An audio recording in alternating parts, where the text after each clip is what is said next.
আপনারা জানেন গত 5 আগস্টের পূর্ব পর্যন্ত এদেশের মানুষ তাদের স্বাধীনতা, তাদের অধিকার থেকে বঞ্চিত ছিল। মানুষ মুখ খুলে কথা বলতে পারেনি, তাদের ন্যায্য অধিকার থেকে বঞ্চিত হয়েছে।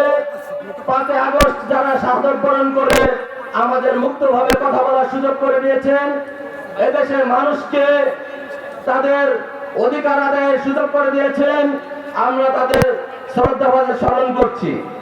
সংগ্রামের উপস্থিতি, বাংলাদেশ জামাত ইসলাম এদেশে এমন একটি সমাজ প্রতিষ্ঠা করতে চায় যে সমাজে থাকবে না বৈষম্য, যে সমাজে থাকবে না হানাহানি, যে সমাজে মানুষ সুখে শান্তিতে মিলেমিশে বসবাস করতে পারবে।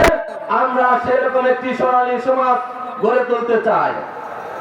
আজকের এই জনসমুদ্রে যারা উপস্থিত হয়েছেন, আমি তাদের কাছে অনুরোধ করব, আগামী দিন হবে ইসলামের সুদিন, আগামী দেশ হবে ইসলামী হুকুমতের দিন।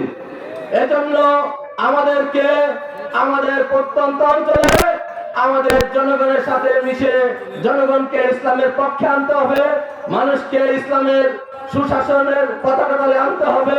আমরা যদি সেই প্রত্যয় ব্যক্ত করতে পারি, আমরা যদি এদেশের মানুষের কর্ণগহরে ইসলামের আহ্বান পৌঁছে দিতে পারি, তাহলে ইনশাআল্লাহ রাজবাড়ী জেলাও ইসলামী আন্দোলনের দুর্জয় ঘাঁটিতে পরিণত হবে এবং এদেশে ইসলাম প্রতিষ্ঠা হবে ইনশাআল্লাহ।